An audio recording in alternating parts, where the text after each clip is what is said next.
10, 9, 8, 7, 6, 5, 4, 3, 2, 1. Vous écoutez Taxi FM, musique, sport, information. Toutes vos passions sont forcément sur Taxi FM. Madame, Monsieur, bonjour. Bonjour à tous. Nous sommes très heureux de vous retrouver ce matin encore sur la radio, le meilleur taxi du matin, de tous les matins d'ailleurs. Taxi Média Show, c'est pour mieux comprendre l'actualité. Aujourd'hui, c'est jeudi. Vous le savez, jeudi 29 mars 2018. Il est 7h presque 5 minutes à Hautoué et à Nero. Merci de nous écouter sur la 93.1 FM. Taxi Média Show, le 7h Irrigator. 5 rédactions que nous visiterons ce matin. L'hebdomadaire des Guardians qui est de retour dans les kiosques, le quotidien Liberté, le bimensuel Togo Nigman, l'hebdomadaire Flambeau des démocrates et puis l'hebdomadaire Ouara les vainqueurs. Et comme annoncé hier, nous jouerons la prolongation, la libre antenne. Ce sera avec vous et ce sera sur le 93, 96, 99, 99 ou le 99 20 09 59. C'est vous en ce moment qui choisirez votre sujet de discussion à l'antenne avec nous. Taxi Média Show, Irrigator. Et nous sommes à l'antenne jusqu'à 8h15 au moins. Et notre première rédaction au téléphone, c'est celle du journal Le Quotidien Liberté. Le patron, Médard Amétépé. Médard, bonjour. Bonjour Eric. Merci de nous avoir rejoint, Médard. Et vous revenez sur le dialogue politique, l'autre succès caché du dialogue politique, un quatrième mandat difficilement défendable pour Faure Gnassingbé aujourd'hui. Oui, tout le monde sait que Faure Gnassingbé n'est pas porté sur les principes démocratiques et son rêve de demeurer au pouvoir. Ah. Et le dialogue actuel a permis de révéler au grand jour sa boulimie du pouvoir. Et à maintes reprises, lors des discussions, les représentants du gouvernement ont refusé de concéder le retour de la Constitution de 1992.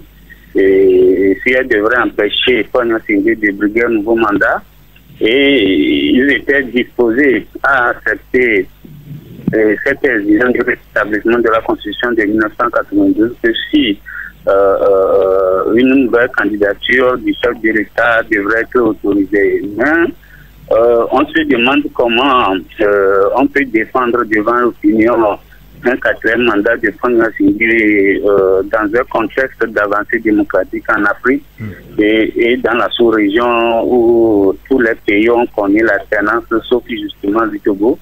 Et Faure Gnassingbé était d'ailleurs le seul dirigeant de l'espace régional à bénéficier d'un troisième mandat, et ce qui est comme une aberration. Et exiger encore un quatrième mandat, et nous pensons qu'il lui serait difficile de réaliser cette terre à sa cause.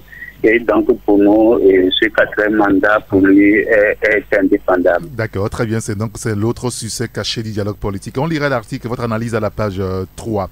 Vous parlez également de la Civito ce matin, accusé de militer dans une association proche de l'opposition.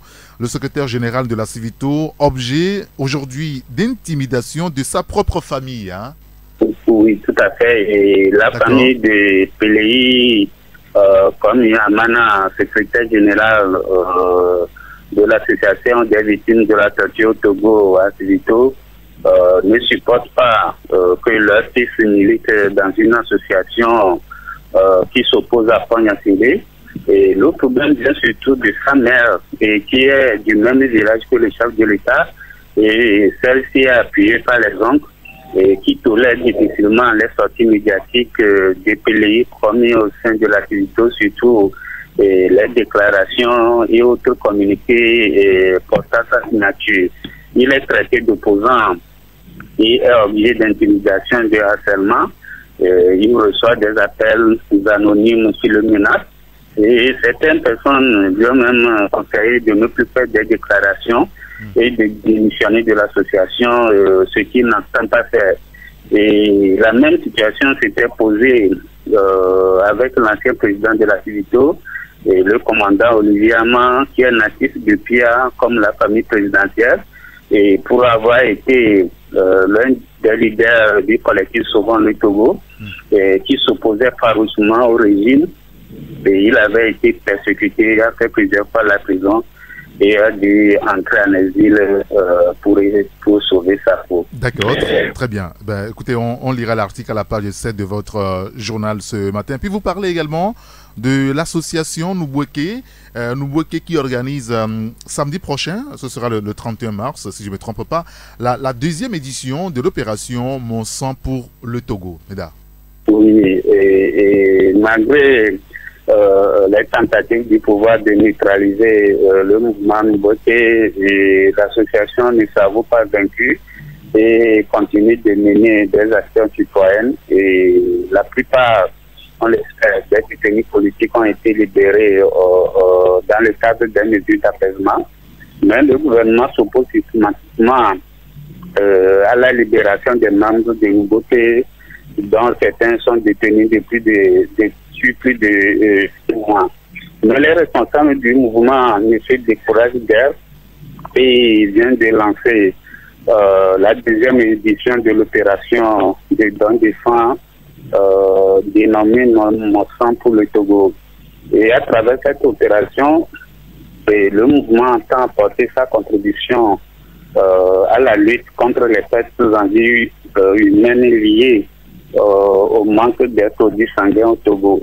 Et Noubouéké compte saisir l'opportunité pour sensibiliser les populations sur l'importance de donner un peu de leur sang pour sauver des vies, puisque la pénurie dans les centres de santé est à l'origine de beaucoup de décès dans notre pays. Et l'opération répond également à l'appel des responsables du Centre national de transfusion sanguine qui a appelé à une solidarité des Togolais pour sauver des vies. Et l'opération se déroule ce samedi 31 mars au Centre national de transfusion sanguine à Lomé. Très bien. Ben, écoutez, on lira tout cela dans votre journal Le Quotidien Liberté. Merci beaucoup, Médard Amétépé. Merci, Eric. Allez, bonne journée. Et bonne journée à vous aussi. Taxi FM. Le monde en une radio. Nous avons le journal Le Changement qui est dans le kiosque ce matin. Le confrère revient sur la nouvelle sortie de Tikpi Achadam. Le président Tikpi Achadam, très fâché, note notre confrère. Le peuple n'a pas payé ce lourd tribut pour arriver à un gouvernement d'union nationale au bout duquel Fort va se réinstaller, dira-t-il. L'interview de Tikpi Achadam à lire dans le journal Le Changement ce matin. Alors, renoncement au retour à la C92 dans sa version originelle par l'opposition, capitulation ou stratégie politique, s'interroge notre confrère, le journal qui revient également sur le cas de Kako Mboupo, lui qui quitte définitivement la francophonie pour les recherches en vue d'une Afrique forte. Vous lirez l'article dans le journal. Depuis l'OTM qui rappelle donc aux journalistes leurs responsabilités en période de crise. L'article est à lire dans le journal Le Changement. Notre deuxième rédaction à visiter ce matin, c'est le journal Flambeau des démocrates. Et nous avons au téléphone le patron de la rédaction de Flambeau des démocrates. Et il s'agit là de Joly Agbessi. Agbessi, bonjour. Bonjour Eric. Merci de nous avoir rejoint. D'abord, votre éditorial, comme on le fait d'habitude. Le fond du dossier, là, franchement, vous faites allusion à quoi? Oui Eric. Nous revenons ce matin dans notre éditorial sur l'affaire Sarkozy. D'accord, très bien. Dans notre précédent numéro, nous avons évoqué les leçons que les gouvernements africains doivent tirer du passé qui rattrape aujourd'hui l'ancien président français. Ce matin, nous touchons du doigt un autre aspect de cette affaire qui intéresse l'opinion. C'est ça trait à la gestion du fonds des dossiers judiciaires. Et comme on a eu à le constater 24 heures après son interrogatoire, Nicolas Sarkozy était sur les plateaux de TF1 pour se prononcer de fond en comble sur cette affaire. Mediapart, à son niveau, est allé sur la place publique tout le processus de l'interrogatoire de l'ex-président Nicolas Sarkozy.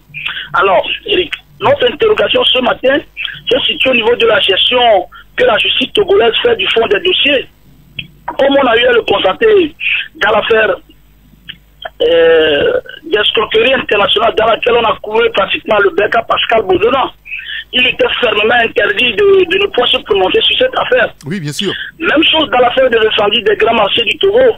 Ni Agbeoumi Kodo, ni Jean-Pierre Favre ne pouvaient ouvrir la bouche pour parler de cette affaire. Eh bien, lorsque Abbas Kabo a tenté de défier la justice togolaise en allant parler sur une radio de la place, il s'est retrouvé derrière les barreaux. Pour le droit togolais pratiquement calqué sur le droit français, nous nous demandons ce matin pourquoi en France on peut parler du fond d'un dossier alors qu'au Togo on ne peut pas le faire. Et donc nous convoquons ce matin à la barre la justice togolaise. Elle a invité ce matin à éclaircir l'opinion sur le fond des dossiers judiciaires. D'accord, très bien. Donc la justice togolaise à la barre, dans le journal Flambeau des démocrates ce matin. Très bien, ben, écoutez, on lira votre éditorial à la page 3. La crise sociale, vous en parlez. Attention, les élèves sombrent, les patients meurent, hein, Agbessi. Évidemment, Eric, c'est le constat que nous faisons ce matin. Vous savez mieux que moi que le drame qui se joue dans le secteur de l'éducation et de la santé, ça date depuis des années. Et ce qui paie les pots cassés dans ce mouvement d'humeur, c'est les élèves, et surtout les patients, les populations dont nous faisons partie, Eric. C'est un long chemin de croix posé à cette deux couches sociales qui ne réclament que le droit à la santé, qui est bafoué, et surtout la nécessité d'étudier dans des conditions optimales qui est sacrifiée. Eric, nous disons ce matin que la relève de demain joue son avenir dans les rues. Le constat est désormais clair que le secteur de l'éducation et de la santé sont dans un gouffre. Il faut donc pour une thérapie de choc pour corriger le mauvais image que le pays renvoie à l'extérieur, disons-nous ce matin. Nous ne nous lasserons de le dire au flambeau de démocratie qu'il est temps, Eric, de laisser tomber la politisation des sujets d'ordre social. Ils touchent plutôt des sujets de leur pertinence et d'agir peut-être en conséquence. Nous avons tenu ce matin à toucher du doigt la mésaventure que vivent les élèves et les patients au Togo. D'accord, très bien. Bah, écoutez, on lira votre analyse à la page... je vais voir, page 4 du journal, page 3 du journal Flambeau des démocrates. L'autre sujet aussi, c'est la politique maintenant, si vous voulez, avec le dialogue, des efforts et avancées notables, les fruits de la méthode Nana Akufo-Addo, c'est ce que vous relevez ce matin? Oui, nous en parlons ce matin. Nous avons tenu dans ce papier à saluer la grandeur d'esprit du président ghanéen qui est depuis au chevet des Togolais. Depuis le 19 février, comme nous le savons tous, le dialogue a démarré avec ses suspensions.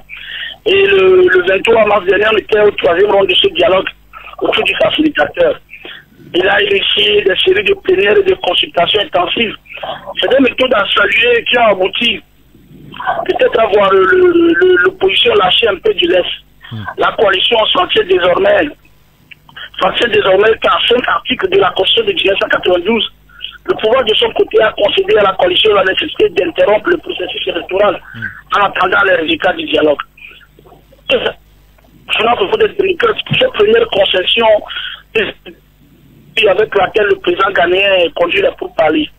Même si nous sommes encore loin du but, et puis que ces assises aboutissent peut-être à l'enracinement de la démocratie sur la tête de nos aïeux. D'accord. Nous le disons ce matin. D'accord, très bien. Écoutez, on lira l'article dans votre journal. Et puis, pour plus d'endurance, de sécurité, aussi de confort sur nos routes, les marques Isuzu et Chevrolet s'installent au Togo, c'est vrai? Oui, c'est vrai, Eric. Ah, d'accord. Hier, le lancement officiel a été fait par la société Dio International. Les marques Isuzu et Chevrolet sont désormais présentes au Togo. Bon, nous disons ce matin que les nouvelles infrastructures construites nécessitent des véhicules d'endurance, qu'offre aujourd'hui la société Dio International, qui l'a officiellement lancée hier. Cette nouvelle marque japonaise et américaine qui allie technologie et modernité, nous invitons nos lecteurs ce matin en vue de sensations fortes à aller à la découverte de ces nouveaux véhicules. Le groupe Dio International a présenté hier et a reçu l'onction des autorités togolaises décidées à accompagner le secteur privé et les initiatives privées qui sont créatrices d'emplois. Parfait, ça marche. Donc on lira tous ces sujets dans votre journal Flambeau des démocrates ce matin. Merci beaucoup, Jolie Agbessi. Merci Eric, bonne journée à vous. Bonne journée à vous également. Toujours une longueur d'avance, toujours une longueur d'avance. Taxi FM. L'hebdomadaire La Nouvelle Tribune, le numéro 50 qui est dans les kiosques ce matin. Le confrère revient sur le refus de la candidature de Faure Gnassingbé en 2020 par la coalition des 14. L'avis du professeur Magloire Kouakouvi, c'est ce que le confrère nous propose ce matin. Vous lirez l'article à la page 3. Grosse frayeur au CHU Sylvanus Olympio par rapport à quel sujet précisément Il vous suffira d'acheter le journal La Nouvelle Tribune, vous avez les éléments là-dedans.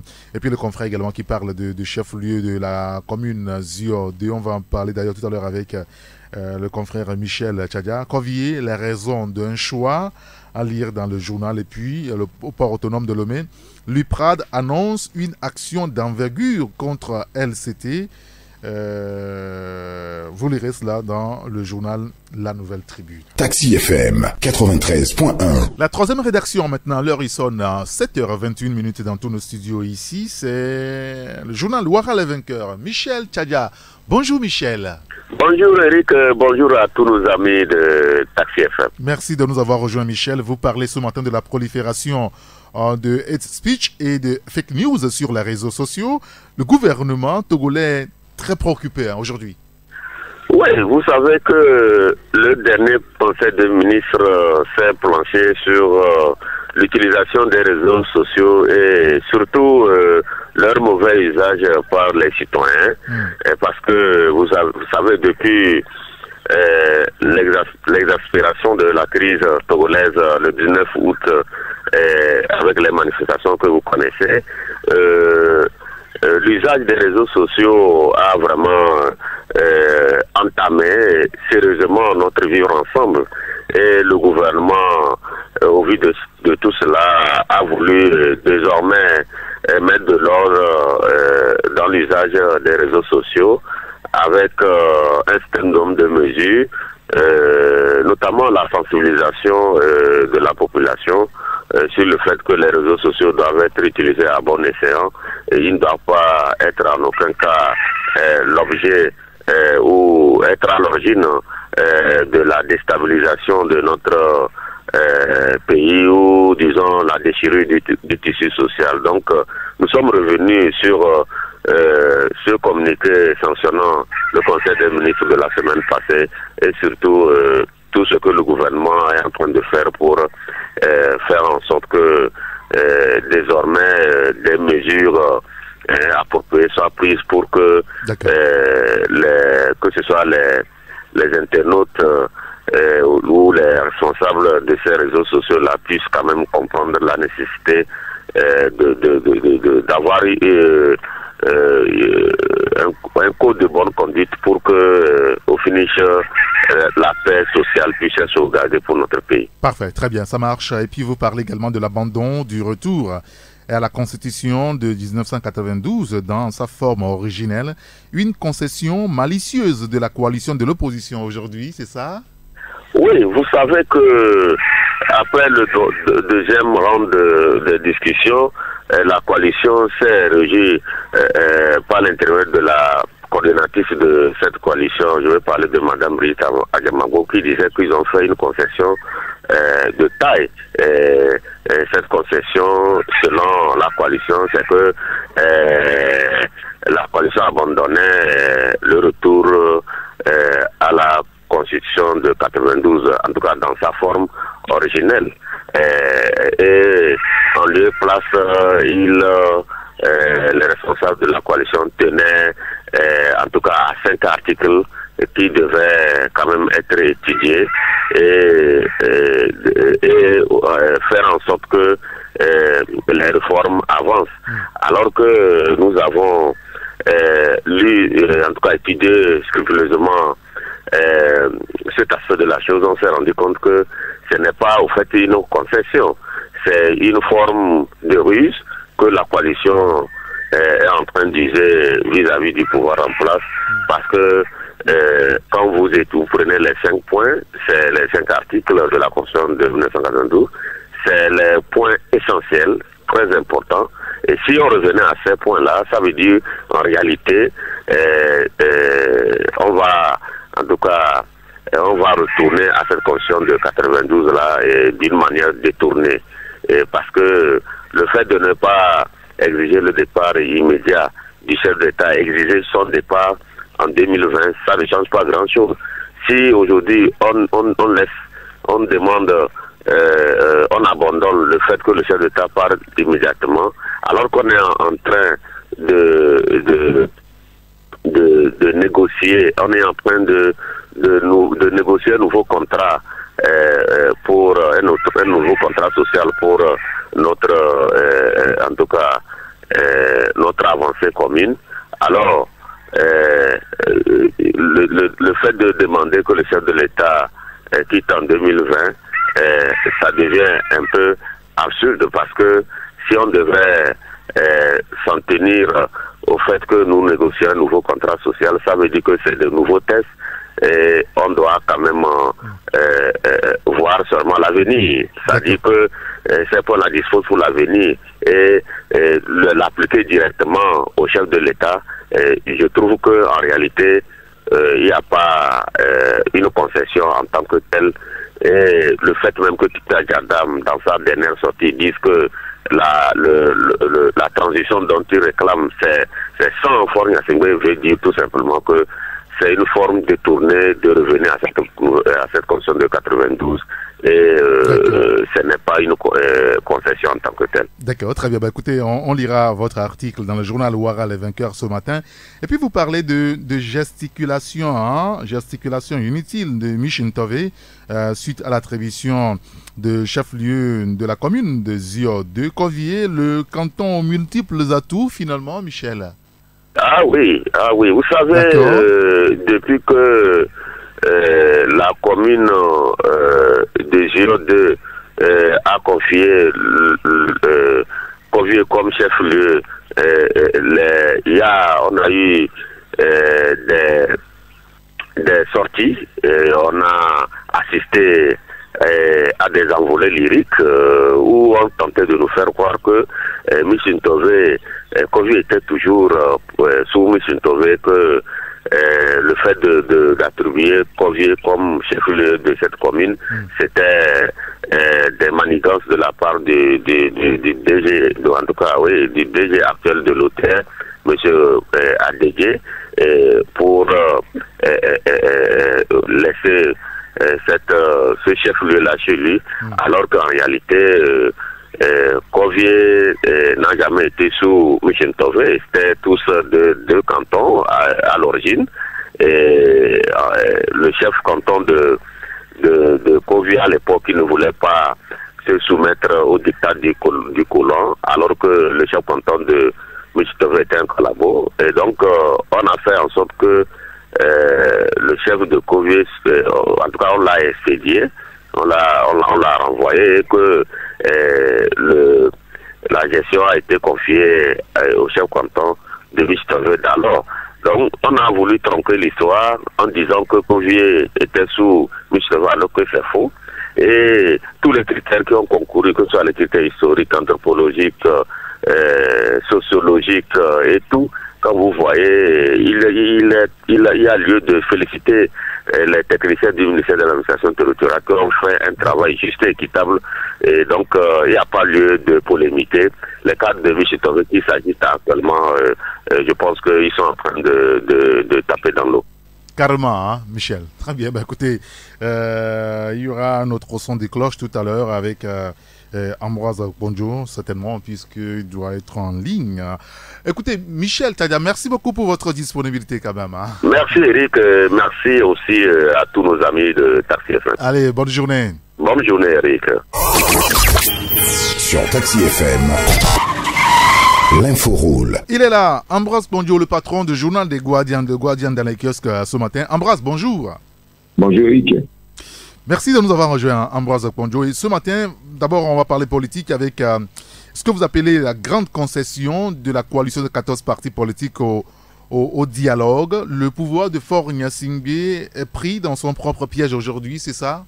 Tout à fait. Vous allez remarquer que au cours de ce dialogue et à la suite de la suspension de ce dialogue, des langues ou des gens ont pensé que l'opposition a fléchi devant le pouvoir de Lomé en concédant d'abord, les marches, les manifestations qui sont en train de perturber sérieusement le pouvoir en place, et ensuite a aussi concédé ce que l'on peut appeler la clé de voûte ou le clou même des revendications, c'est-à-dire la Constitution de 92. Mais il s'est révélé que dans le fond des choses, l'opposition, certes, a fait des concessions. C'est devant un facilitateur qui s'est pris sur lui de régler les problèmes du Togo, étant un voisin, et ensuite, sans avoir réglé les problèmes du Togo, le risque est grand, le risque de déstabilisation est grand pour toute la sous-région. Donc, il se fait que l'opposition a réfléchi et certainement a préféré faire des concessions pour attendre un retour et paraître au jeu du facilitateur étant ce bon élève-là qui essaie de respecter les accords signés entre protagonistes. Maintenant, au-delà de ça, après cette grande concession, le pouvoir est en train de jubiler, comme quoi l'opposition a fait des concessions, et moi je n'ai pas réfléchi. Ce que certaines presses essaient de relayer. Mais nous avons remarqué autre chose, c'est le fait que si l'opposition essaie de faire des concessions, d'aucun observateur ne dira que l'opposition est demeurée inflexible. Maintenant, aujourd'hui, il est clair que l'opposition, au moins, lui, a fait des concessions. D'abord, une première concession qui est d'ailleurs d'accepter même d'aller à ce dialogue.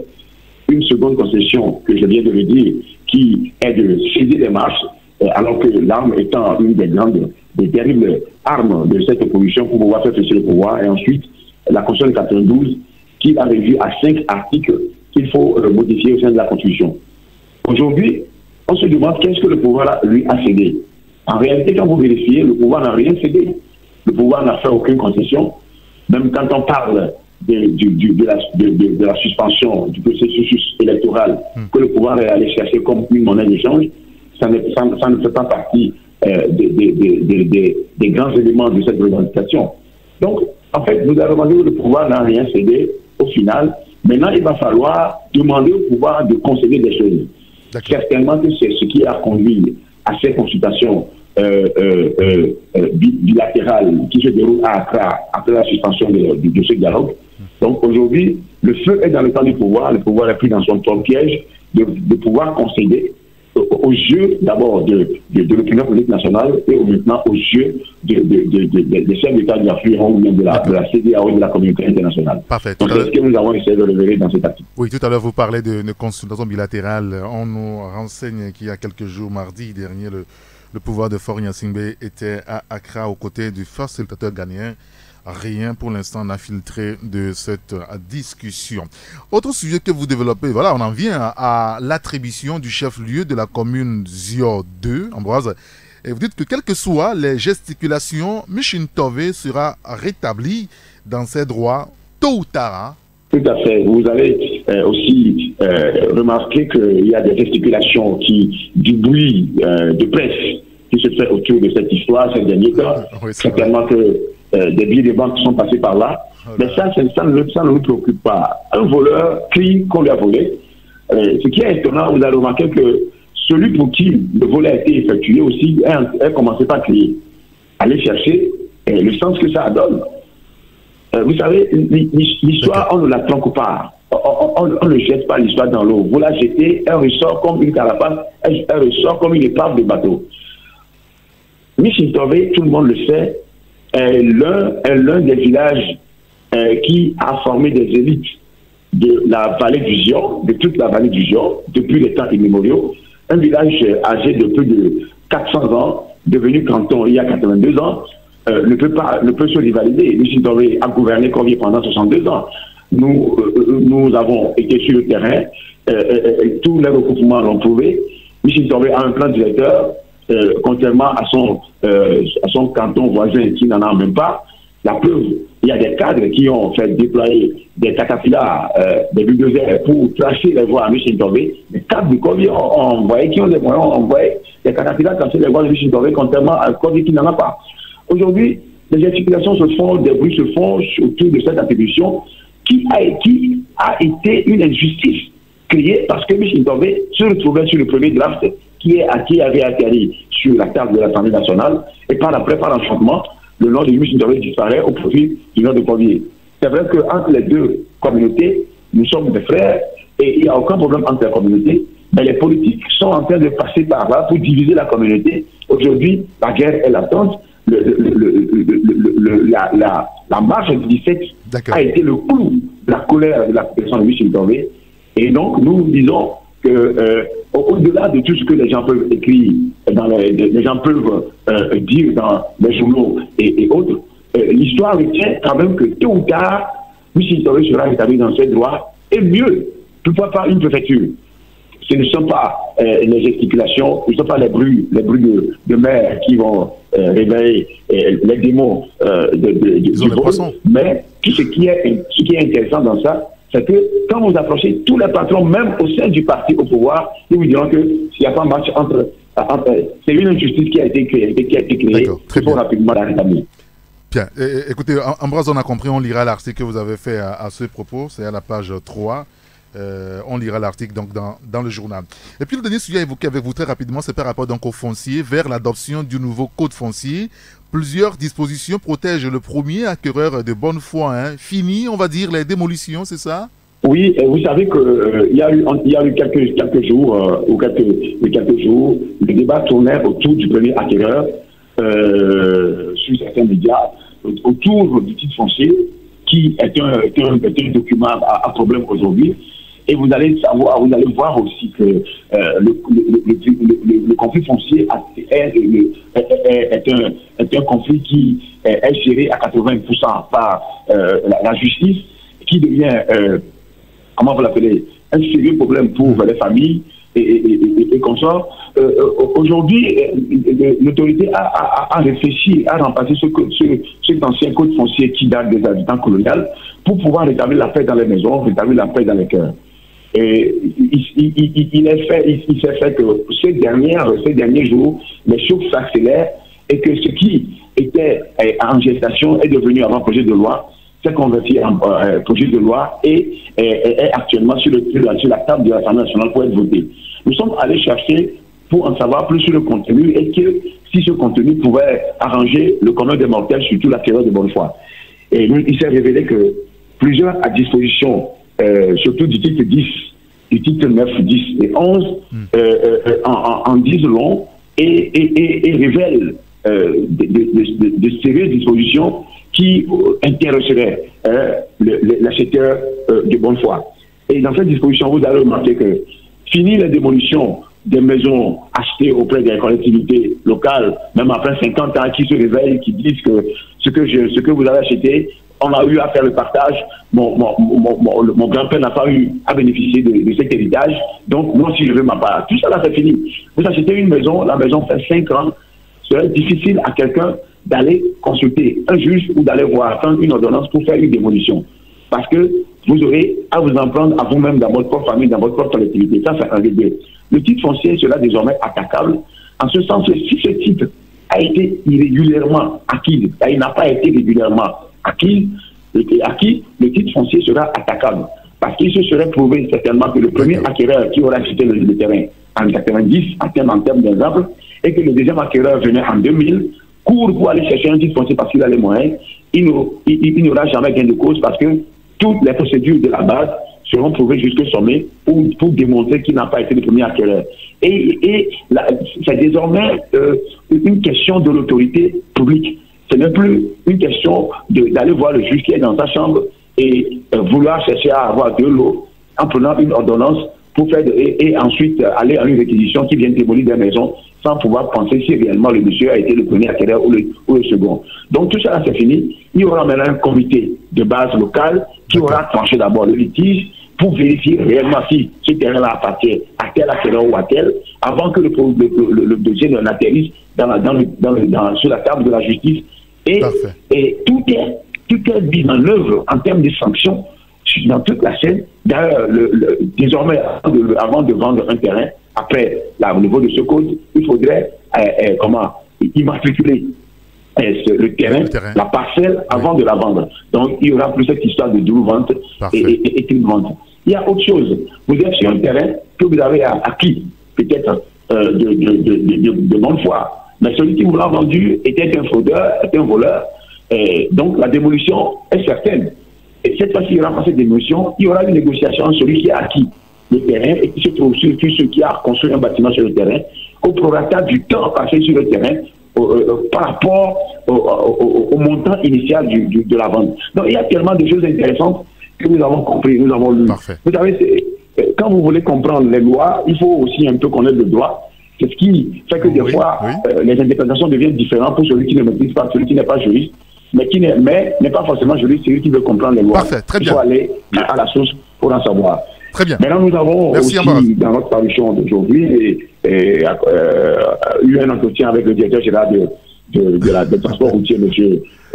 Agopé, qui nous a parlé de ces fameux faits qui sont collectés auprès de ceux-là qui veulent immatriculer leur numéro. Et c'était pratiquement de l'arnaque et de la fraude qui sont organisées autour. Donc le gars nous a dit qu'il a préféré que le trésor public entre en possession de ces fonds. Donc il a dit beaucoup de choses aussi par rapport à l'immatriculation, même le guichet unique qui a été installé, la numérisation par rapport à l'union des commissionnaires agréés en douane qui aussi participent depuis le port jusqu'à ce niveau. Donc nous laissons le soin à nos lecteurs d'en découvrir. Et un dernier article qui n'est pas un article mais qu'on a retrouvé un écrit sur la compromission écrite par Lambert Zongo, le journaliste assassiné qui est très intéressant, qui décrit les 3 personnalités qui sont soumises à une compromission de par leur propre bonne volonté, de par leur volonté ou non.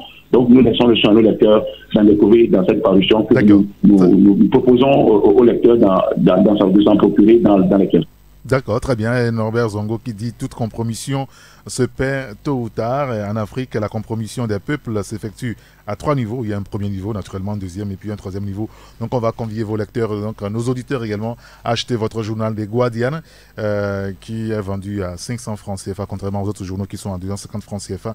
Tout cela lit donc dans le journal des Guadianes. Merci beaucoup, Ambroise. Bonjour. Merci à toi, Eric, et bonjour surtout aux taximens, aux passagers du taxi du matin. Très bien, et bonne journée à vous. Bonne journée, Eric, et à bientôt. À bientôt. Taxi FM, la seule radio d'information continue.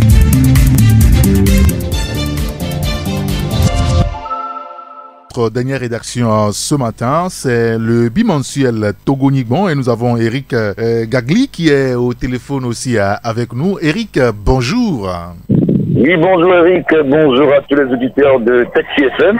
Merci. Et en particulier un coucou à tous les chauffeurs de taxi et les chauffeuresses, si je peux inventer encore ce mot, du Togo. On va demander au professeur, qui peut peut-être nous confirmer ça. Très bien. Alors, vous parlez de la politique et puis du dialogue inter-togolais. Le bébé dialogue toujours dans le coma, a besoin d'oxygène aujourd'hui, c'est ça? Oui, absolument, parce qu'entre-temps, nous avons titré un article de ce genre, en disant que le bébé, enfin le dialogue, que moi je baptise le bébé dialogue, est dans un coma profond. Il est vrai que à la dernière rencontre entre les protagonistes, je veux dire le groupe des 14 et le parti au pouvoir, hier entre griffes, ils se sont entendus sur certains points qui nous laissent croire que les choses risqueraient de définir et que ce dialogue pourrait, je dis bien pourrait, trouver un aboutissement heureux. Pourquoi je le dis? Parce que là, les 5 propositions, je veux dire les 5 amendements que la coalition pense que c'est quand même légitime et qu'ils ont finalement obtenu, je pense que c'est déjà quelque chose de bien. D'autant plus que dans une négociation ou dans un dialogue, on ne peut absolument pas ceux qui perdent et ceux qui gagnent un peu plus. Il faut dire qu'aujourd'hui, le groupe des 14, pour ne pas dire l'opposition, a un petit peu gagné. Mais souvent, et en commun profond, il arrive des fois qu'on a besoin d'oxygène pour finalement se réveiller. L'oxygène viendra effectivement de M. Florian Sindé. Pourquoi je le dis? Parce que le nœud du problème aujourd'hui, c'est la présentation aux élections de 2020, où carrément qu'ils nous disent par un discours comme il n'a même pas l'habitude de le faire, mais il le fait que pendant les cérémonies de 13 juin, d'indépendance et etc. Donc je pense qu'aujourd'hui la balle est un petit peu encore une fois dans le camp du parti au pouvoir, pour ne pas dire de M. Florian Sindé. La seule chose qui va nous rassurer et qui va, je pense, départager un petit peu ce conflit, ce serait que M. Faure reconnaisse qu'il ne peut plus aller en 2020 aux élections. Ou carrément qu'ils disent, voilà, comme je l'avais dit la dernière fois, je vous ai compris, le peuple veut que le règne d'Ignace Ndé, qui fait pratiquement plus de 50 ans, pourrait donc trouver une fin. Il faut dire que c'est le vrai nœud du problème aujourd'hui. Donc je pense que si M. Ignace Ndé arrivait à être à l'écoute de son peuple et à s'écouter lui-même, nous pourrons trouver un bon aboutissement à cette crise. Voilà ce que je pense par rapport à la crise inter-togolais, pour ne pas dire le dialogue inter-togolais. Bien sûr. On lira donc l'article dans votre journal à la page 3. Vous parlez également des réseaux sociaux. Carton rouge au OBOB et fausses informations, c'est ça? Oui, absolument. Vous n'êtes pas sans savoir qu'aujourd'hui, la plupart des réseaux sociaux, que ce soit Facebook, que ce soit Twitter, que ce soit, comment dirais-je, surtout le WhatsApp, qui est très très populaire, surtout à Lomé, nous avons l'habitude, je dis bien, nous avons l'habitude de l'exploiter très mal. Parce que le concepteur de ces réseaux l'a conçu tout simplement pour que nous puissions avoir des informations en temps réel pour nous permettre d'être très proches l'un de l'autre. Mais aujourd'hui, nous l'utilisons très mal par des OB, comme j'ai dit. OB, c'est dans la langue togolaise, bien sûr, EV, ou pour ne pas dire même Milan. OB, c'est quoi? C'est OPA. C'est des rumeurs, c'est des papatos, c'est tout ce qui nous tombe sur la main. On s'empresse de le publier alors que les informations ne sont pas vérifiées. Et aussi, il est vrai que même nous, certains journalistes, une fois ils ont une information sans vérification, sans voir si effectivement l'information reçue est viable, ils ne vont pas à la source et on s'empresse de le publier pour dire que je suis le premier à le faire. Aussi, des activistes, des gens formés uniquement pour détruire en partie, pour détruire une personnalité, s'empressent aussi d'envoyer des messages haineux, je dis bien haineux, des messages qui peuvent susciter la haine entre des populations. Et aujourd'hui, nous constatons que les réseaux sociaux sont hyper mal exploités. Donc, j'en appelle au gouvernement d'ailleurs. Le gouvernement a demandé à ce que, a fait une loi, si je ne me trompe pas, a essayé de vouloir régulariser un petit peu le domaine des réseaux sociaux, et c'est déjà un pas en avant pour que nous puissions bien exploiter, je dis bien exploiter les réseaux sociaux et en particulier le réseau WhatsApp qui est très dangereux en ce moment. Imaginez, on peut dire même des photos, comment dirais-je, assez choquantes, des photos pornographiques et énormément d'informations qui ne sont pas bonnes pour l'éducation, ne serait-ce que pour les lycéens, ne serait-ce que pour la jeunesse, etc., etc. Donc je pense que le gouvernement a bien fait de vouloir mettre un petit peu de l'ordre dans nos réseaux sociaux au Togo en particulier. Parfait. Très bien, d'accord, très bien. On aura compris, on va lire l'article dans votre journal, c'est à la page 5. Et puis, vous parlez également des funérailles. Les funérailles au Togo, la mort, un business bien vivant aujourd'hui, ça c'est clair. Absolument. Bien sûr que le défunt ou la défunte meurt, mais finalement, on a l'impression que ça fait le bonheur de certaines personnes. Imaginez qu'à l'époque de nos aïeux, la mort était un retour vers nos ancêtres et on respectait les morts. Et quand il y a des funérailles dans les villages ou dans certaines communautés, on sent que la défunte ou le défunt se laisse aller, ne se maquille plus ou ne s'habille plus bien, parce qu'il y a la douleur, parce que la personne se sent appréciée, etc. Mais aujourd'hui, dans nos funérailles, ça devient pratiquement comme un mariage. Tout y est, je veux dire la fanfare, je veux dire l'orchestre, je veux dire des repas copieux que même le défunt ou la défunte n'a jamais mangé, des choses qui œuvrent semblables. Disons aussi que ceux qui sont nantis, ou les personnes qui pensent qu'ils sont sortis d'une bonne famille, qui ont un peu d'argent, se permettent même de faire des cercueils qui ressemblent un petit peu au métier de la défunte ou du défunt. Par exemple, je vous donne un exemple. Une personne qui est pilote d'avion ou d'hélicoptère, on se permet de faire des cercueils qui ressemblent carrément à un hélicoptère ou à, comment dirais-je, à un avion, à un bateau, à une voiture, etc. Et je trouve ça absurde, vraiment absurde. Ça, c'est le premier point. Le deuxième point, c'est l'encombrement anarchique de nos voies. Il suffit qu'il y ait un funérail, tout le quartier est bouclé. Oui. On met des abattables, on met des barrières, on empêche la circulation, même si l'autorisation vient de la mairie où ils vont prendre des autorisations, mais je trouve que c'est quand même assez absurde. Il y a tellement de choses invraisemblables qui fait qu'aujourd'hui, nos funérailles ressemblent carrément à des fêtes somptueuses. Des fêtes où on a l'impression qu'on est carrément dans un mariage. Et je trouve que ce n'est pas du tout bon. Les gens vont s'endetter. Je dis s'endetter à la banque. Les gens vont faire des prêts pour ne serait-ce que faire des funérailles. Et après, ils sont là, ils pleurent sur leur sort, ils cherchent à rembourser et des fois, ils n'arrivent même pas. Des gens perdent des terrains et des maisons uniquement parce qu'il y a funérailles. Parce qu'on veut ressembler à X, on veut ressembler à telle famille, on veut se donner de l'importance. Donc, je pense que ça aussi, le gouvernement doit prendre des mesures, comme l'a fait d'ailleurs le gouvernement béninois, pour essayer de mettre un petit peu un coup d'arrêt dans ce domaine qui aujourd'hui devient très très qui gêne, même dans les morgues. Vous savez, il y a une affaire qui défraie un petit peu la chronique à Cotonou, où on vend même du sang humain. C'est-à-dire quand des personnes décèdent, on s'amuse à prendre des poches de sang, et qu'on revend à des péchisseurs, qu'on revend à des personnes qui font des crimes rituels, etc. On vend des organes humains.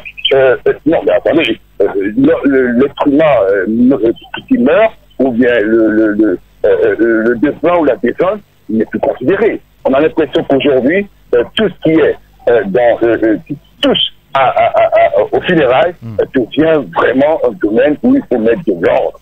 Parce que ce n'est pas normal qu'on puisse enlever des organes humains sur des personnes décédées, revendre tout simplement pour avoir de l'argent.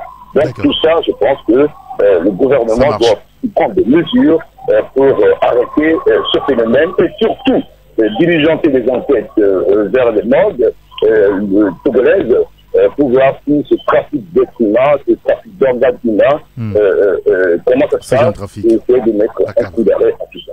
Très bien, écoutez, on a compris, Eric Gagli, on va lire le reste dans votre journal. Vous aussi, vous parlez ce matin de cette histoire, ce conflit entre Michin Tove et Kovié par rapport donc à l'attribution du chef-lieu de commune Zion 2.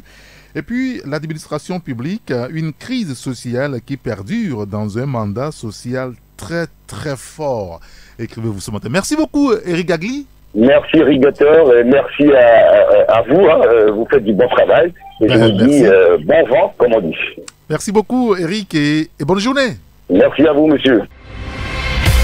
93.1 Taxi FM. Alors, dans les kiosques ce jeudi, il y a pas mal quand même de journaux. Vous avez des Guadian, il y a aussi Togonigouan, bien sûr, on venait d'écouter donc Eric là-dessus. Il y a la Nouvelle Tribune également, Ouara les vainqueurs, Flambeau des démocrates, il y a le journal Le Changement. Vous avez le quotidien Liberté, voilà les journaux qui sont avec nous pour l'instant en studio. Taxi FM, la radio géniale dans la capitale togolaise. Il est 8h à presque 3 minutes dans tous nos studios, ici à Radio Taxi FM. Nous sommes à l'antenne jusqu'à 8h15 et comme on l'a dit, nous jouons la prolongation de la libre antenne ce matin. Nous prolongeons donc le débat. C'est vous qui choisissez votre sujet de discussion. Vous nous direz ce qui se passe autour de vous, dans votre quartier, dans votre ville. Vous voulez attirer l'attention de l'autorité sur un sujet précis. Vous voulez l'interpeller par rapport à un problème dans la cité. Vous nous appelez sur le 93 96 99 99 ou le 99 20 09 59. Nous rappelons notre numéro de contact, le 93 96 99 99 ou le 99 20 09 59. Taxi FM, priorité au direct. Je pense que nous avons notre premier auditeur au bout du fil. Allô? Allô? Allô, allô. Est-ce que vous nous écoutez? Oui. Bonjour, monsieur. Bonjour. C'est Jean-Marie d'abord. Monsieur Jean-Marie, comment allez-vous? Très bien. Oui, ça va très bien. Est-ce que vous nous écoutez? Est-ce que vous nous écoutez, Jean-Marie? Oui, ça va, ça va. Nous avons votre voix un peu bizarre ce matin. Peut-être un problème de réseau, de ligne. Très bien. Ben, nous vous écoutons, Jean-Marie. Il y a un peu rouge, un peu qui est bizarre là. Au niveau de station de sens Cap, comment on l'appelle là, comme vous citez, libertation allant vers Agoya à là. Agoya Siyi? Au niveau de Minamadou. Ah, d'accord, très bien. Oui, Cap de Minamadou. Mais soit le feu rouge qui est à ce niveau-là, vous arrivez, le feu rouge, le feu vert, le feu orange, le feu vert s'allume en même temps. Ah oui. Vous ne savez pas lequel choisir. Donc, il m'a dit des problèmes ici, là-bas, aux gens. Oui, si. Oui, mais soit que la ça s'allume en même temps, mais bon, quand vous arrivez là-bas, naturellement, tu arrives aussi l'avantage, le feu vert, et tout ça fait des problèmes. Oui. Le feu rouge est très bizarre. Il faut que on cherche des moyens pour réparer ces situations. C'est ça, très bien. Merci beaucoup, Jean-Marie. Merci de nous avoir alerté par rapport à ce problème. Donc, au niveau de feu tricolore, au niveau de Minamadou, au niveau du cap de Minamadou, c'est vrai qu'à ce niveau, les trois s'allument. Hein. Bon, on ne sait pas ce qu'il faut choisir. Il y a le rouge qui s'allume, il y a le vert également, et puis il y a l'orange. Et donc, ça crée des situations terribles à ce niveau. Et ce matin, Jean-Marie attire l'attention des autorités par rapport à ce problème. Il faut qu'une solution soit trouvée. Allô? Allô? Bonjour. Oui. C'est monsieur? Oui, c'est monsieur Raoul. J'appelle d'Adéticopé. Monsieur Raoul, bienvenue chez nous. Nous vous écoutons. Oui. Bon, nous avons, c'est au niveau de sous l'antenne.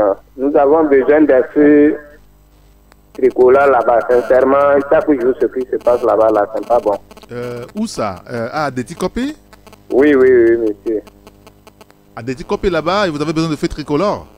Oui, on a besoin, vraiment. Ah, à quel niveau? Sur la nationale numéro 1? Oui, là, sur la route nationale numéro 1. Précisément au niveau de la voie, au marché. Ah, au niveau du marché, là-bas? Oui, monsieur. Ah, d'accord. Il y a des accidents qui se produisent régulièrement oui, évidemment. D'accord, très bien. Mais il n'y a pas la police qui habite pas loin de là pour pouvoir réguler la circulation de temps en temps? Bon, parfois, on voit certains jours, les policiers interviennent, pas tous les jours quand même. D'accord. Et vous avez besoin donc de feux tricolores à ce niveau? Oui, monsieur, justement. Et quand on vous mettra les feux tricolores, vous allez respecter les feux tricolores? Oui, bien sûr, on va respecter. Parce qu'il y en a ailleurs où des gens ne respectent même pas du tout. Très bien. On va... Oui, monsieur Eric, j'ai encore une préoccupation là. Allez-y. Oui, il faudrait aussi que nos autorités pensent à nous les jeunes aussi. Sinon, nous sommes vraiment en plein chômage. Ah, d'accord. Oui. Sinon, moi, j'ai fini, je suis étudiant. Je fais pratiquement 2 ans à la maison, ça. Vous avez fini? Qu'est-ce que vous avez fait à l'université? Oui, j'ai fait l'université de Lomé. J'ai fait le département d'allemand. Jusqu'à présent, là, on est en plein chômage. D'accord, très bien. Ben, rassurez-vous, Raoul, puisqu'il y a un forum présidentiel pour la jeunesse qui est en préparation. Vous allez discuter avec le chef de l'État directement. Nous espérons que vous serez choisi pour que vous lui posiez directement des questions et voilà, peut-être que vous aurez une réponse claire. Merci beaucoup, Raoul. Merci de nous avoir contactés. Passez une excellente journée. On en profite pour saluer tous nos amis au niveau de Adéticopé ce matin. Allô? Oui, allô, bonjour, Taxi FM. Bonjour, mon grand citoyen d'État. Comment allez-vous? Comment allez-vous, Abdoul? Oui, ça va bien, oui. Abdoul, nous vous écoutons. Je voulais parler à propos, je suis un boutiquier, quoi. Je voulais parler à propos de Togocel. Si on pouvait ils pouvaient changer leur méthode de transfert, là. Ah oui? Qu'est-ce qui se passe avec le transfert? On nous impose les chiffres. Expliquez-nous. Vous comprenez, non? Non, on ne comprend pas. Il y a une histoire de 50 francs. Il y a une histoire de 50 francs, il y a un problème de 50 francs. Mais on nous impose, il faut faire 450.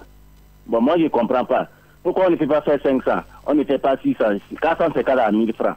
Si vous pouvez revoir ça, ce serait bien, quoi. Ah, d'accord, parce que vous avez des soucis de monnaie. C'est vraiment une casse-tête, quoi. Ah, d'accord. Oui, bien. parce que dans les autres pays, nous, on n'a pas vu ça. C'est 450. c'est le réseau qui impose les chiffres, c'est pas bien. Ah, d'accord. Donc, vous demandez qu'on modifie ça, soit c'est 400, soit c'est 400 ou c'est 500.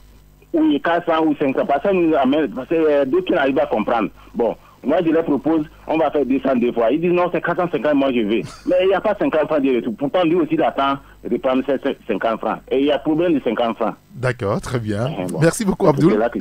Merci d'attirer l'attention de Togo Cellulaire sur ce petit problème que vous, les vendeurs de crédit, vous avez ces derniers temps. Merci quand même, hein, c'est très intéressant. 93 96 99 99 ou le 99 20 09 59, c'est la libre antenne. C'est vous qui choisissez votre sujet de discussion. Interpellez-nous, interpellez les autorités sur des sujets qui vous tiennent à cœur. Allô? Bonjour. Bonjour. Moi, je vais intervenir concernant... C'est Monsieur Ali, c'est ça? Oui, oui. Très bien. Monsieur Ali. Bref, je vais intervenir concernant le problème sociopolitique concernant le dialogue. D'accord. Et tirer l'intention à la 14 politique, précisément les 14 partis, oui. Concernant précisément le maître Agbeyevo et Antoine Fouli. Après la conférence nationale en 91, le gouvernement de transition dirigé par Kofigo, ils ont fait un conseil des ministres en dissolution RPT. Comme quoi le monsieur Messémé, à l'époque, ministre de l'administration territoriale, a fait sorte de décret comme quoi le RPT a dissous. Ils ont vu les conséquences. En ce moment même, le RPT à l'époque ne contrôle même pas le pays. Mais ils ont vu les conséquences. C'est le premier jour même que le feu a commencé à tirer. Donc, ils disent que l'UNI ne doit pas présenter forme comme candidat. Ils n'ont qu'à faire attention. D'accord. Pour dire que c'est leur ligne rouge. Ils n'ont qu'à savoir que l'UNI aussi, c'est leur ligne rouge. D'accord, très bien. Donc, moi, je profite de cette occasion pour leur dire qu'ils n'ont qu'à laisser tout le monde de présenter. Celui qui a le peuple, c'est le peuple qui décide. D'accord. Et voir les réformes des cadres électoraux et autres, comme Jerry Tama dit la fin passée, c'est la meilleure solution. Mais, le deuxième point, ils n'ont qu'à voir... Ah, très bien. Bon, enfin, on a perdu malheureusement M. Ali. Très bien. En tout cas, on a compris le fond de votre pensée, M. Ali. Ne vous gênez plus trop. On a compris. Je pense que ceux à qui vous vous adressez ont également compris. Passez une excellente journée. Un autre auditeur, allô? Oui, allô? Oui, bonjour. Oui, monsieur. Comment allez-vous? Oh, je vais bien. C'est Edem depuis Agoué. Edem, nous vous écoutons. Ok. C'est à propos d'un sujet. Allez-y. Oui, au niveau de Palimé, en allant vers Kouma. Oui. Un village s'appelle Blifou là-bas. Oui. Jusqu'alors, pas d'électricité. Pas de réseau. Dans le village? Oui, Blifou, oui. À 24 km de Palimé. Ah. Pas d'électricité. Pas de choses. Même la voie, c'est pas praticable. Dans les saisons pluvieuses, vous ne pouvez pas prêter la voie. Wow. À quelques kilomètres de choses, frontière Togo-Ghana. 6 km de la frontière Togo-Ghana. Oui, à quelques kilomètres, à peine 6 km. 24 km de Palimé. Vous rentrez directement dans le Ghana. Ah, d'accord. Oui, c'est pas possible. Et donc, vous avez le sentiment que vous êtes carrément écarté du Togo. Vous n'avez pas d'électricité, vous n'avez même pas les réseaux de télécommunications. Et même la voie, c'est pas praticable. Oh là là. On demande aux autorités de se rappeler de nous, pratiquement. Vous vous rappelez le nom du village? Blifou. Blifou, hein? C'est vers Koumakonda, à département Koumakonda, en allant vers le Ghana. D'accord, oui. Très bien. Monsieur Edem, merci beaucoup, merci d'avoir attiré notre attention sur le sujet, donc l'attention des autorités par rapport à ce problème. Passez une excellente journée. Donc, Blifou, une localité 24 km de la ville de Palimé, 6 km de la frontière du Ghana, après Kouma. Les populations de ce côté n'ont presque rien. Il n'y a pas d'électricité. Quand il pleut, la voie est impraticable. Ils n'ont pas de réseau, de téléphonie du Togo. sûrement qui utilisent le réseau du Ghana. Et ce matin, EDEM lance le débat ou l'alerte par rapport à ce petit village qui s'appelle Blifou. Merci beaucoup, EDEM. Un autre auditeur, allô? Oui, bonjour. Saint-Éric, comme nous sommes dans une semaine sainte. Hein? Non, moi, toutes les semaines sont saintes pour moi. Merci beaucoup, le grand citoyen d'État. Comment est-ce qu'on vous appelle? Ah, c'est Francis. Francis. Oui. Nous vous écoutons, Francis. Oui. D'abord, je voudrais compatir avec mon frère qui vient de parler. Je fais une région que je connais très bien. Ah, d'accord. Vous connaissez Blifou? Actuellement, même vous allez dans la région, Radio Lomé ne marche pas. Ah. C'est un problème. Oh, oui. Dans toute la région des plateaux, presque Radio Lomé, ça ne marche pas. C'est un problème. C'est une zone qui est isolée, finalement, du Togo. Ah, que dire. Je crois que les autorités font ce qu'ils peuvent chaque jour. Encore aujourd'hui, il faut donner les moyens modernes pour que les choses marchent comme il se doit. Parfait, très bien. Maintenant, pour en venir à moi-même, mes préoccupations. D'abord, j'étais très, très touché hier nuit lorsque j'ai vu qu'au-delà de 19h, la police dirigeait encore la circulation. Chapeau à eux. Vraiment, j'ai été très touché.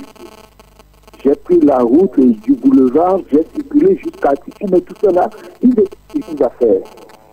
Je crois que vraiment, c'est des gens qu'il faut tirer chapeau, il faut leur booster le moral, mais je voudrais attirer l'attention des autorités pour que les torches qu'ils utilisent, en temps, durant les périodes de 97-96, nous avions vu qu'ils utilisent une lampe tout à fait rouge, qu'à distance même vous voyez cela, vous apercevez cela. Oui. Est-ce qu'on ne peut pas doter les forces de police de cela? Il faut débloquer des milliards pour leur donner les moyens. Et même quand je vois la police, les voitures qu'ils utilisent, les voitures en cage là, pour la patrouille, oui. C'est des trucs que je vois qu'il faut renouveler. Ça, c'est le Parlement, c'est l'Assemblée qui doit voter les textes, mais il faut que le gouvernement ait une politique pour appuyer réellement le ministre Yac dans tout ce qu'il fait. Hier, vraiment, j'étais très émerveillé. Ce matin même, je me suis déjà promené dans presque toute la ville. J'ai parcouru une grande distance. Ce n'est pas à l'instar de votre ami qui est toujours dans les rues, mais pour voir un peu ce qui allait se passer ce matin, quand j'ai vu la police quitter hier très tardivement, j'ai vu que ce matin, très tôt déjà, à 5h30, ils étaient déjà encore sur les lieux. Donc, bravo à la police nationale togolaise et aux gendarmes. C'est vraiment au ministre Yac qui en fait beaucoup. Il faut leur doter de moyens pour que ça soit encore plus professionnalisé. Parfait. Merci beaucoup, Francis. Merci de nous avoir contactés. Passez une excellente journée. Et donc, à travers vous, nous disons donc félicitations à la police nationale et puis à la gendarmerie nationale pour le travail qui se fait au-delà de tout. On a un dernier auditeur. Allô? C'est le dernier, bonjour. Non? Bonjour. Mon grand citoyen d'État. Excusez-moi, je n'ai pas entendu votre nom. Excusez-moi. Allô? Allô, bonjour. Bozambo depuis Nkafou. Monsieur Bozambo, comment allez-vous? Oh, ça va, ça va. Nous vous écoutons, Bozambo. Ok. J'aimerais demander, et si nous disons certaines choses à la radio, les autorités écoutent. Je peux vous attester qu'elles écoutent. Ok. Et je dis que mon enfant n'a pas de naissance depuis 3-4 ans. Il ne pense pas sur ça. Il faut laisser des deux côtés. Il y avait quelque chose qui m'énerve. Et tu arrives à Thiévier, à 3 km de Thiévier, on appelle Batopé. Oui. À 1 km de Batopé, on appelle un village là-bas qu'on appelle Taberi. On a trouvé un fontaine d'eau, un gros fontaine d'eau là-bas qui on a approvisionné de l'eau vers Lomé. C'est là. Mais il y avait l'électrification, on appelle rotation jusqu'au à la fin de là où on fait le forage pour entretenir de l'eau vers Lomé. Mais les villageois, plus de 40 ans, les villageois n'arrivent pas à bénéficier de l'électricité. Ah bon? Mon beau pays, le Togolais. Allez-y voir, à 1 km du goudron, là, il y avait des gros forages là, qui entretiennent de l'eau vers Lomé. Mais il n'y a pas d'électricité. Non, comment on draine l'eau de là vers Lomé? Si vous allez... pardon? Comment est-ce qu'on draine l'eau de ce village vers Lomé? On draine l'eau vers le sud du village, en passant par Daravé. Oui. En quittant Daravé, arrivé cité Luminion, cité quoi qu'on appelle souvent en allant vers Adétika, en passant à Adétikopé, il avait retenu le dos des avocats. C'est là, on approvisionne jusqu'à arriver à Lomé. Ok, d'accord. Donc de Dabiri à Lomé. Mais on n'a pas recruté une seule personne du village. Ça ne veut dire rien. Mais le villageois doit bénéficier de quelque chose. Il n'y a pas d'école. Il n'y a pas de CG. De CG, c'est villageois même qu'ils ont construit. L'école, c'est villageois qui débrouillent pour acheter des tôles pour toituer. Donc je me demande, qu'est-ce que le régime fait pour les villageois, pour leur satisfaire que l'eau que nous avons en train de approvisionner chez vous vers Lomé, vous regardez votre cadeau. Alors, on va nous donner l'électricité. Vous parlez de d'Avedi, c'est ça? D'Avedi, oui, à 1 km de Batopé. Donc ce village qui est une source en eau potable, mais n'a pas d'électricité, n'a pas d'école, n'a rien du tout. Oui. D'accord, très bien. Il y avait des écoles, mais l'école, les toiles, les tôles sont désagréées, donc il n'y a pas d'entretien en tant que tel, quoi. D'accord, très bien. Oui. Merci beaucoup, Bozambo. Merci d'avoir attiré notre attention sur ce sujet. Passez une excellente journée. Merci à vous tous. Et c'est la fin de Taxi Media Show de ce jeudi. Merci de nous faire confiance sur la radio Taxi FM. Ça nous fait plaisir. Merci à M. Bozambo, M. Francis, M. Edem, M. Ali, Abdoul, Raoul et Jean-Marie. Merci à vous tous. On se donne rendez-vous demain pour une nouvelle aventure sur la radio. C'est la fin donc de Taxi à Media Show. Juste après nous, c'est Emmanuel Afaniagbe. Il s'est coiffé. Il n'a plus de rasta. Tant mieux. Il a beaucoup d'aération maintenant sur sa tête. Juste après nous, vous le retrouverez. Et jusqu'à 9h. 9h, c'est la salle de rédaction qui vous retrouve avec le bulletin d'information. À 9h10, Joël Roniglo pour le journal La Neve. Moi, je vous retrouve un peu plus tard à 11h. Et nous parlerons de la situation sociale du Togo. Taxi FM. C'est une fenêtre ouverte sur l'actualité d'ici et d'ailleurs.